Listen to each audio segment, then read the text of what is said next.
Hello out there, Star Trek fans. I am CdrMcNeil, and today we will be talking about how to do a basic ship setup. Now, for the purposes of the video, I'm going to assume that you are a Federation captain.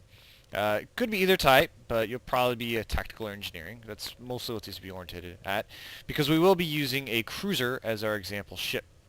I'll also assume that you've played a few missions in PvE, have essentially started out, and know kind of the basics of the game. You know how to steer your ship, you know how to keep your shield facings and weapons on the enemy, and some of those things. So, assuming you already know all that, let's talk about basic ship setup. Now for this example, we're going to be using what is known as the TOS, or the original series, cruiser. It's a light cruiser, Constitution class, also the iconic Enterprise from the original Star Trek series. This is available on the C Store or Zen Store or whatever they're calling it nowadays for about 500 of Zen. It's a useful ship. Actually, if you are going to buy a Zen ship and you are early in game, this is actually a pretty good thing to pick up. It's about the equivalent of about $5, and you get a pretty good ship. Especially for early game. You get good crew layout, extra hit points in comparison to the starter ship. That's the Miranda Light Cruiser for you Federation players. So it's a little more durable, a little more robust. It's got an extra engineering slot. And it comes with these neat little retrofit phasers, which are actually will evolve as you gain in rank. So they'll actually become more powerful, and you can carry them all the way into endgame. And in some cases, you see a lot of players, even in high-end what we call STFs, Special Task Force missions, utilizing those retrofit phasers. So, we'll be using the original Constitution class. So, press the U key and bring up the ship setup. So you'll note that I have no items at all mounted in any of the slots. I have also not set up any bridge officers, as you can kind of see down here. So, because we're going to go through this step by step and essentially get yourself set up with a fairly decent ship. Some of the items on these you may not have in your inventory, but substitute whatever you've got available for you. This is once again a basic build. There's really no right or wrong answers here. It's just get you started. You don't worry about the higher end, more complicated builds like a cannon build that's got special that's mostly dealt to dealing damage, or an aux to bat, or a plasmonic leech drain build. A lot of that will probably sound like total Greek to you. Don't worry about it. We're just doing the basics right now. So, we'll start with our forward weapons. We'll actually talk about the weapons first. So, generally speaking, on a cruiser-type ship, which is this, you want to mount beam arrays, right? Some cruisers, most notably the battle cruiser, the Federation battle cruiser, will allow you to mount cannons. Let's just talk differences, basics between beam arrays and cannons. And the way to think of it is that your beam array has the widest arc and can shoot at the most targets. Well, correction, not so much as the most targets, but has a wider firing arc and actually hit more targets within a certain arc than a cannon system. Reason being is that beam arrays have a 270-degree firing arc. This allows you to put your side of your ship, your port or starboard side of your ship, on your target and have both your forward and aft weapons able to actually engage your target. Cannons, on the other hand, have a very narrow firing arc. They do a lot more damage, but you have to keep your bow pointed at the target at all times. So you can't necessarily circle your target firing away at it. You usually do these attack runs where you come in, unleash a lot of damage with your forward batteries, then break off, swing back around, and do it again. A good example would be the USS Defiant. That's an escort-type ship mounting the phaser cannons. You remember maybe if you watched the film Star Trek First Contact that the Defiant was blasting away with his phaser cannons and had to turn away every time he stopped shooting.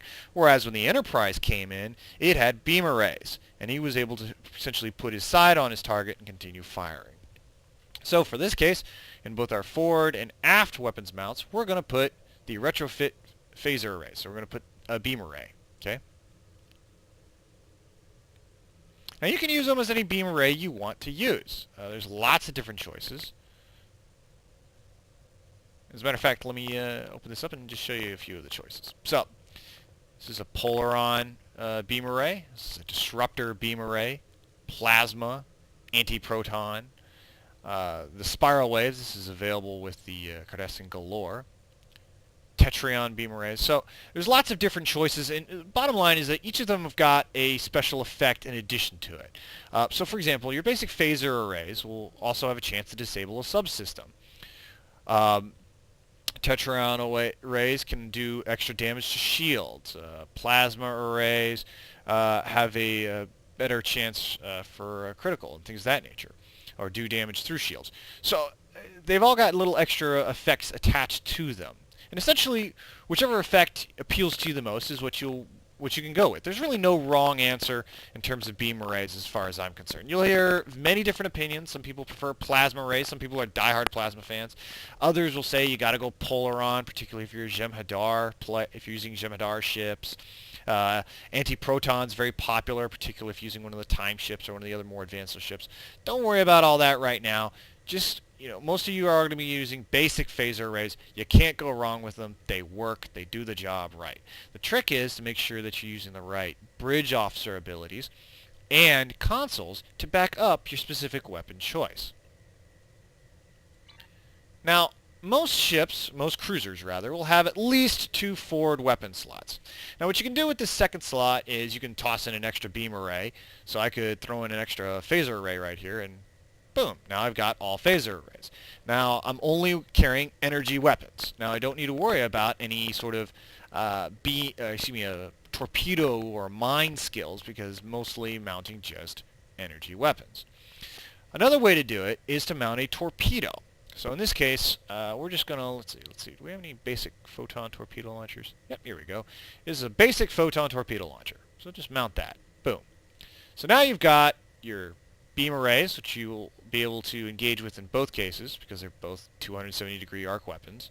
So let me close out of the window here to kind of demonstrate that. We'll zoom out and look at the top of the ship. I'm going to hover my mouse over my forward beam array, and you'll see that blue glowing arc. That's the weapons arc. Alright, as most of you are probably already familiar with that, but that just kind of demonstrates to you, let me give you the aft, as you notice there's the beamer that essentially they overlap, particularly on my port and starboard sides. So pretty important there. Torpedoes, on the other hand, have a much more limited firing arc, only 90 degrees, unless you're firing with the wide angle in which you've got the 180 degree. The wide angle quantum torpedo launcher, however, is only available if you purchase the especially the Sea Store class Sovereign ship. And if you really want a wide-angle torpedo launcher, go ahead and for it. But for now, just grab yourself a regular photon torpedo launcher. It'll work. Now, what this does mean is that these two weapons will be usable while you've got your port or starboard side on the target. Your torpedo will not. So a good trick to learn is to continue to hammer away with your target with your beam arrays. Wait till their shields weaken, and then once those shields drop, do a quick, slow down and do a quick turn, put your bow on your target, and lob your torpedo right at them. And that'll help deal that kinetic damage that the torpedoes are really good for. Torpedoes are really good for those kind of one-hit, high damage that's going to really knock their hull hit points down. The beam arrays are very good at knocking out shields and following up with damaging the hull, but you'll really get that nice punch with a torpedo.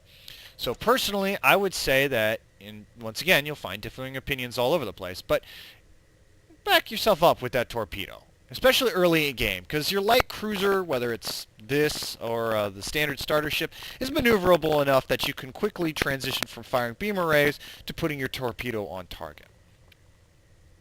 Now we're going to talk about some of the extra systems here. Your deflector. Okay, so we're going to look at what we've got for deflector arrays. I'm going to just use my Aegis, but you'll also get basic deflector arrays. I'm just going to use my Aegis array. It's a special array. Just to show you this. Deflectors tend to affect mostly science skills. Things like your auxiliary power settings, or, well, we'll use the basic deflector array as an example here. You can see here, improves your sensors, your inertial dampers, power insulators, things of that nature. So they tend to help you resist kind of exotic damage and exotic things that might be flung at you, like they attempt to jam your sensors or knock out your ability to transfer power between systems, or drain you. So you see that each of them improves certain abilities. Your impulse engines are pretty basic. It's just impulse power. Boom. Now you can drive. Without an impulse engine in you, you're not going anywhere fast. Each of them have different skills and settings attached to them. In some cases, they've got improved flight speed. They'll bump up your weapons power. They'll bump up your shield power. And they vary depending on what you've got. So we'll look at some of the other arrays. So let's see. Here I've got a Aegis, Aegis. Okay. Notice that weird little sound. It's because I just mounted them. Let me turn them off. Oops. Wrong button. Alright. Looking at some of the capabilities here. Plus 5% defense. Increased flight speed, increased turn rate. Now compare that with, say, the Jem'Hadar. The Jem'Hadar combat impulse engines instead, you've got your flight speed and flight turn rate, but in this case they buff weapons power. So you'll note that as you try out different impulse engines, that they've all improved different aspects of your ship. And really, whichever system you decide to go with will really depend heavily on your playstyle. Are you a high DPS kind of player? Are you a guy who likes to tank? Are you a science captain, likes to go out and play with all those exotic science abilities? In which case, when you're mounting your impulse engines, deflector, or shields, in your warp drive actually, you want to look at things that'll help buff, say, if you're a science captain, your auxiliary. If you're tactical and you like weapons damage, your weapons power. So kind of things you want to take into account as you go forward and fit out your ship. Next, we go to shields. Here we're going to just mount in a basic shield array. Now that I've got my shields mounted, you'll notice my bars filled up. This is the shield strength on each of those facings. In this case, this is a 2,750 maximum shield capacity with a 10% bleed through, which means that 10% of all damage that is dealt to those shields will bleed through to your hull. Right? You've also got a 91.7% shield regeneration set every 6 seconds. Okay? Compare that with, say, other shields that are available in more advanced settings, like the Jem'Hadar Resilient Shield Array. Higher capacity, 5% absorption, 5% bleed through, better shield regeneration, reduces all energy damage shields by 10%, plus 10 kinetic damage resistance rating, so if things like torpedoes are being fired at it, it'll actually absorb some of that damage better, plus 50 crew death disable resistance. So each shield is just like with the impulse engines or deflectors, have got their own different little settings and abilities that'll help buff you. So right now we're just going to look at a basic shield array. So now we've got a basic shield array. Devices. Now these are going to be added little gizmos. Well, actually, before we get into devices, let's talk one more basic about your warp core. Now almost every ship is going to come with a basic warp core. And this essentially allows you to go to warp, which is what you really need. The more powerful your warp core, the faster you'll move in sector space. Now some of your warp cores out there will have special little abilities. Let's say, for example, the Obelisk Subspace Rift Core. Right? Now this was a special item that came actually with if you had done the special mission when the Dyson sphere was first introduced. But you'll notice that special warp cores have got extra abilities outside of just your warp speed. You know, and this one buffs auxiliary power. Actually increases the cap for auxiliary power, allows it to exceed 125. Warp factor of 10 versus the 5.6 of the standard warp core. Adds to part of the percentage of your auxiliary power to your shield power as bonus power. 50% recharge time to slipstream drive, plus 15.2 starship subsystem repair, plus 20% turn rate while in slipstream, and plus 1.1 slipstream speed bonus. So, and then it also gives you an extra ability called Shield Capacitor, which if you click that, it improves your shield regeneration rate. Most of the time, though, you can just go with a basic warp core and you're fine. But as you get further along, you want to start utilizing more advanced gear. You want to start mounting more advanced shields, more advanced impulse engines, more advanced deflectors. Common knowledge, yes, but one thing you should know is that a lot of different sets can be put together based on your deflective impulse shields combination. So we're going to look at that right now before we get into it, before we get into the rest of the ship. So in this case, we're going to talk about an Aegis set. Right? And the Aegis is available on the standard exchange. You can even craft it yourself if you're into crafting. Though, generally speaking, the Aegis set is better purchased on the store rather than crafted because it actually probably costs you more to craft than it will be to just purchase it outright. So here I'm going to change out the shield, deflector, and impulse engines to the Aegis array. Now, one of the cool things about some of the special sets is they actually change some of the visuals. So I'm going to close this so you can see the difference. See that I've now enabled them. I've got some of the visuals enabled on the ship. Now, if you don't like these added visuals, right-click over the item and click Disable Visuals. I like to leave the shield effect on, though, because it's kind of this neat little glowing effect, as you can kind of see. Alright. Now that we've got all three mounted, you can see that we get a set bonus, right? So not only does each individual item provide its own bonuses to shield power, weapons power, damage resistance, etc., together they give you a better, some extra abilities. Okay, so let's go into info so we know what that set bonus is. So you see here, Aegis Technological Research. This is a 3 of 3 set, meaning we have all 3, 1, 2, 3 items. Now, you can do a 2 of 3 set or a 3 of 3 set. So some cases you want to go 2 of 3 because, for example, you may like the deflector and the impulse engine, but you have a better shield that you want to mount. So you go 2 of 3, change the shield, but you still get a bonus. So notice, if we had only 2 items installed, we would have the Thoron Distortion Field, alright, which would add a plus 5% defense by deceiving sensors and targeting Duranium Shadows. This combines with the Aegis Hyper Impulse Engine's bonus to grant a total 10% to your defense. So you see, you get that extra bonus if you do a 2-set bonus. If you do a 3-set bonus, you get even more. In this case, it's the Reactive Shielding. Now, these bonuses, these set bonuses, will differ depending on the set installed. So if we swap over to, say, the... Oh, what's a good example here? Well, the Breen set.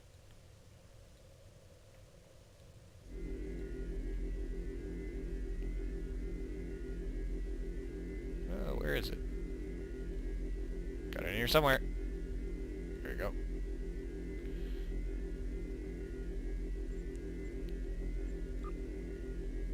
In this case, you've got completely different set bonuses. So, bottom line, basic thing to remember is as you go forward, look for those set bonuses in the systems that you install. Because it's always kind of cool to get those extra abilities. You'll find they help you out quite a bit. Alright. On the devices. Now, devices are throwaway items that can only be used once in some cases, though there are a few exceptions to those. Turrets, for example, just droppable turrets are pretty good for early game users. You can buy basic turrets. And what these do is will just drop depending on what type of damage you want to utilize, essentially NPC or turret that'll continue to fire automatically at enemies. Other items to consider are batteries, like this case, the weapons and auxiliary battery. So let's include one of those. So when I use this, I'm going to click on this. Watch the power levels as I utilize this.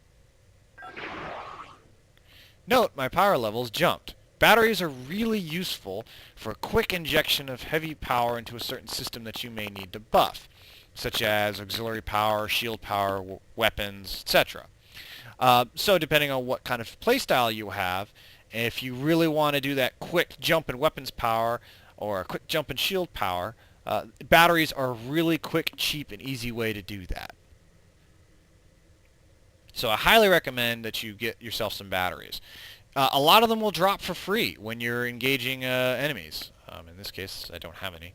But as you go forward, you'll get as loot drops, weapons batteries, shield batteries, and those will buff an individual system. This is a combined because it buffs both. And just go ahead, grab them, throw them into your device slot when you're out of combat, and use them. They're great, quick injections of power in emergencies or any other situation, quite frankly. I find myself utilizing this a lot, particularly to buff my auxiliary power and my weapons power, because then I can do auxiliary to bat.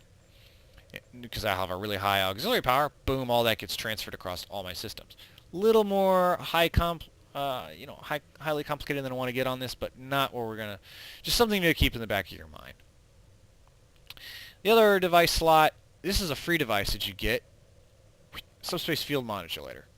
Make sure you install that. Now, if you were fighting the Voth, don't use it, right? Because, as you may see, minus 400 proton resistance, and the Voth are shooting excuse me, anti-proton weapons at you, so you just don't really want to mess with your resistance against those guys. That said, in any other situation, the subspace field modulator is a great little tool. So let me turn that on here. You see, now I've got my subspace field. Now I'm out of phase. You can pick this up from completing the mission Skirmish, which is part of the Davidian story arc, and I highly recommend you grab it. Almost every captain, even in endgame, is still using this thing. You can look on a lot of builds in the device section, and you see almost everyone still has subspace field modulator. It's a great instant, short-term buff to your damage resistance. 15 seconds, but hey, those 15 seconds count. All right, engineering consoles. This will be things you're going to use for everything from buffing power settings to improving your hull damage resistance, all sorts of good things. Generally speaking, in the engineering console slots, unless you're going for a specialized build, my personal preference is to utilize these for damage resistance. So in this case, and unfortunately I don't have any basic ones still installed, but we'll utilize, this is a neutronium alloy. Now you can get this in a Mark 1 or Mark 2 level, and what they do is essentially improve all energy and all kinetic damage resistance. Neutronium alloy is great, especially when you're trying to essentially play kind of jack of all trades. Now there are specialized plating available for you. Let's see if we have an example of that here. Okay, so tetraburnium. All right, so you notice the difference when we're comparing the two of them. See, the tetraburnium has resistances to plasma, tetron, polaron, and antiproton damage. So you may want to utilize that when you are facing off against NPC enemies, or in a PvP situation where you know your opponent is going to be bringing lots of those types of damage types to the game. Then yeah, you want to mount the plasma, tetron, polaron. You want to mount tetraburnium. And that's very specialized though, because it's going to then give you no extra bonus against other types of damage, such as phaser damage. So you kind of want to be careful about which hull plating or armor or alloy that you mount into your engineering slot. If you want to be kind of prepared for all scenarios and you don't want to kind of find yourself fiddling with your ship before every match, go ahead, give yourself the neutroniums. You get a very decent across-the-board resistance to both kinetic and energy. The kinetic bonus actually comes into play particularly when they're shooting torpedoes or mines at you. So you kind of want that bonus more so than maybe a more specific or specialized bonus. That is a personal opinion, though. You'll find captains who think completely differently than that. In your science slot, you usually want to put something that'll buff your shield power. There's other science consoles that'll improve your ability to confuse or placate your enemy. They'll buff your stealth, improve your sensor capability so you can detect cloak enemies, things of that nature. But if you're a basic captain and you're not playing with some of the more high game concepts just yet, get yourself one of these. The field generator. Field generator will bump your shield capacity. Now some people also like to utilize shield emitter amplifiers. These will buff your shield regenerate, so your shield will come back quicker. Personally though, I prefer the field generator rate, because in some cases you're going to be taking so much damage that your regen rate might not be enough to actually overcome the DPS that's actually coming at you. So in which case you want to kind of extend your time in the field by putting in a higher shield capacity, vice relying on base shield capacity and higher regen. So field generator is a great option. Just throw in there. Tactical console. Tactical consoles are going to be highly dependent on what kind of damage you're using. So if you're carrying phasers, you want to mount phaser damage mods. If you're carrying plasma weapons, plasma damage mods. This is a problem I see even in endgame with a lot of players flying so-called rainbow builds, where they essentially have got weapons of every different damage type mounted, and when they fire, it looks like it's a freaking kaleidoscope nightmare. You've got them firing plasma, ionate proton, phaser. None of the damage actually works together. And you want to unify your damage type. Seems pretty simple, but you'd be amazed at how often I see players not do it. So, nope. Yep, here we go. We want a phaser relay. Now you note that there are other damage mods. We've got things like Disruptor. Let's see, what else I got? Polaron, things of that nature. You want to go, and oh, by the way, there are universal console, and by which I mean not universal as in they fit in every slot, but that they will buff all energy types. And I see those mounted on those rainbow builds. Those damage mods will essentially give a more moderate damage increase to, say, all energy weapons or all kinetic weapons. Don't do it. Get the damage-specific console, mount that. It'll give you a much better DPS than going with so many different damage types that essentially you end up doing less damage overall in comparison to other people that are with you in a PvE event or even if you're by yourself. So, that'll cover your basic kind of ship setup, right? We've got our forward and aft weapons mount. We're mounting beam arrays. Got ourselves a torpedo mount. I'm actually going to swap this out for a wide angle. Got ourselves a torpedo mount. We got our deflector, impulse engines and shields taken care of. Got our warp core taken care of. Got some devices. Some alloys here to help with our damage resistance. A field generator to assist with our shield strength. And a phaser damage mod which will help out increase our DPS. And there you have it. You got yourself a basic, in terms of weapons and devices and consoles fit. That's just your basic ship build. A lot of you probably already know that, but in this case, just hope it helps give you a little bit more insight into what each of these console areas will do for you, so you're not just throwing random devices and consoles into your slots. Now, one final thing that's very important is your stations. Who's manning your stations, right? Remember, every time you buy a new ship and hop into space, your bridge officers won't automatically carry over into these slots. I've seen it a lot of times where you get some new players who will have their ship all fitted out, they're ready to go, and they click go, and they roll right into the mission, and they go, wait a minute, where's my shield, or where's that shield power I got when I had my engineering guy in mounted? Where's my emergency power to weapons? Where's my beam fire? Oh, wait. Didn't include the bridge officers. Forgot to slot the bridge officers. Never forget to do that. So, this is pretty representative of your basic ship layout. A tactical officer, an engineering officer, and a science officer. Other ships will have different mix and match, and some ships will even have, like what you're seeing here, a universal station, meaning you can slot whatever the heck you want in there. And that'll once again depend heavily on your playstyle. Remember to take your ship build into account when you're deciding which of your bridge officers to put in your slots.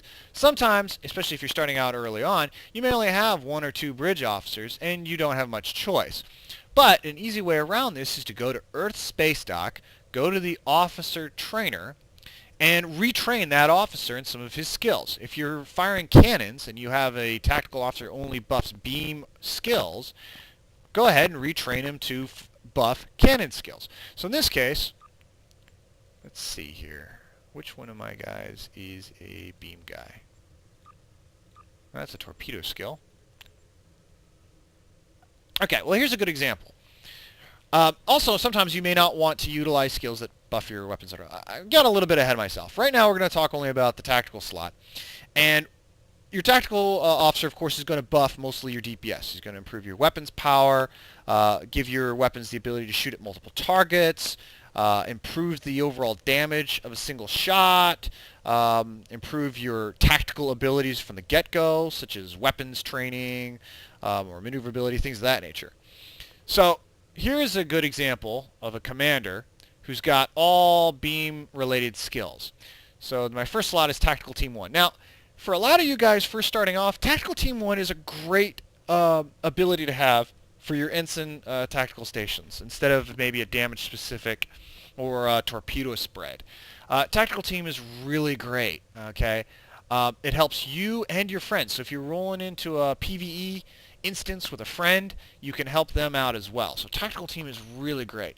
It's a 30-second recharge, so it gets back really quick. You're able to use it for, quite a bit during most rounds. and removes hostile boarding parties, which is great. If the enemy decides to send boarding parties against you, pop that skill, boom. Any debuffs they're given to you, gone. Removes tactical debuffs for 10 seconds. That's also really great, such as if your weapon's power has suddenly been reduced, or you're having other issues that involve your weapons or your ability to actually do damage, go ahead, pop the skill, helps remove those debuffs. More importantly, is it adds 18 to your Starship Energy Weapons training and 18 to your projectile weapons training. So it buffs both your energy weapons, which are both cannons and beam arrays, and it buffs your projectile weapons, your torpedoes, or your mines. Now you notice I didn't talk much about mines. Mines require a lot of finesse. You want to mount them in your aft weapon slot, and essentially the best way to use them is what we call like dive bombing, where you essentially drive right over your target, drop the mines after you, run away, and the mines will go right after the target. For now, maybe you want to stay away from mines, but for end game play, really good to use those. So, since I want to buff all my skills, oh goodness, almost forgot. One of the other biggest things to remember is distribute shield strength to shields receiving damage. So, when you pop that tactical team, if you're being shot at on your starboard side, it's going to redistribute the shield strength to your starboard side. And it automatically adjusts itself, which is also a really nice ability to have. So you're not constantly worrying about fiddling with shield facings. You've got an instant buff to that shield facing that's taking damage. And it's automatic. In the engineering slot, let's see what we got. Now, engineering slot, it's going to really depend on what you want to buff. So in this case, this is emergency power to shields. This is a great buff if you're trying to tank. So if you see your shield starting to get low, pop this skill, boom. 471 shield regeneration, plus 19.8 shield power for 30 seconds. Repairs any disabled shields, so if you've lost all shields on one side, brings it right back. And reduces damage to shields by 18% for 30 seconds. Great tool to have. Another tool people sometimes utilize is emergency power to weapons. Now what this will do is it will buff your weapons power and essentially increase your DPS. So if you're flying an escort or something that's not as tanky and you want to up the damage factor, go ahead and slot in an engineering officer that will give you buffs to energy weapons. And a final choice that's also utilized by some is engineering team. Now this is usually utilized when you've had your shields broached and you're taking damage to your hull. Generally speaking, I don't recommend you using engineering team if you're starting out first. I would say emergency power to shields is a much better first time ability to have for you than engineering team, because if you're taking damage to your hull, you may not have items in your inventory that are mounted on your ship that help with your damage resistance as much as you'd like them to. And generally, even though you can pop that engineering team, it'll help improve those hit points and help maybe save you from getting blown up, you're instantly taking the damage right back again. So generally speaking, for an engineering slot,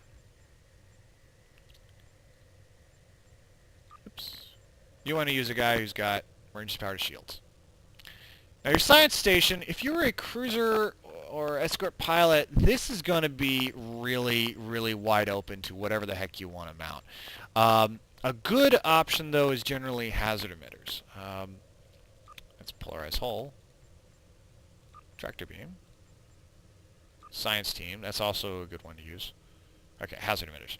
All right, hazard emitters is something that is really good to use, particularly when you're first starting out. It helps buff your tank quite a bit. It'll also help out your friends, which is also great. So if they're close to you, you're all in a kind of a deep furball, fire that away and it'll help out your buddy as well.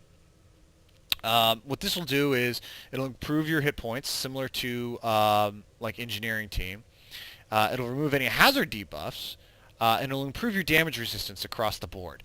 Hazard emitters is a great bridge officer ability to start off with. Now, one of the other abilities that some people like to roll with is Science Team. Okay, Science Team will improve your shield regeneration rate and remove any science debuffs that you've got on you. So Science Team is sometimes a nice little tool to have. I, starting off, would personally go for hazard emitters, though. That's just my opinion. Hazard emitters is really kind of the way to go. Alright, there you have it. Now you've got yourself your ship kitted out. You've got your bridge officer selected. Now what? Well, now is where do you put them on your hotbar?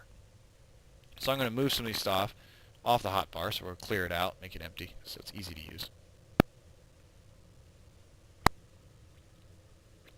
Now, if you click this little icon right here in the upper right-hand side of your essentially your hotkey bar, your taskbar or ability bar, whatever you want to call it, you get this. And this is all your skills. All you got to do is click and hold, drag it into the slot you want it, and release. Boom. Make sure you go through the entire list and see all the various abilities that are available to you. Right? You don't want to go into combat having left behind something like Tactical Team when you really need it. So make sure you have your bars entirely filled out. And also make sure that they're filled into the slots that you'll like the most. Because some of these can be keyed into, and they are keyed into your number keys. So if you've got yourself like a razor mouse,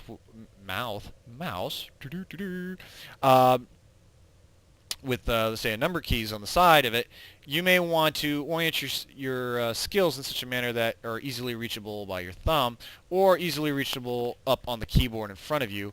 Or if you decide, if you're one of those people who likes to use your mouse to select abilities, you know, where are you going to be moving your mouse the most? You know, you may want to group certain skills together, like let's say you want to put your tactical team and say a tactical initiative skill, both tactical skills, in close proximity to each other.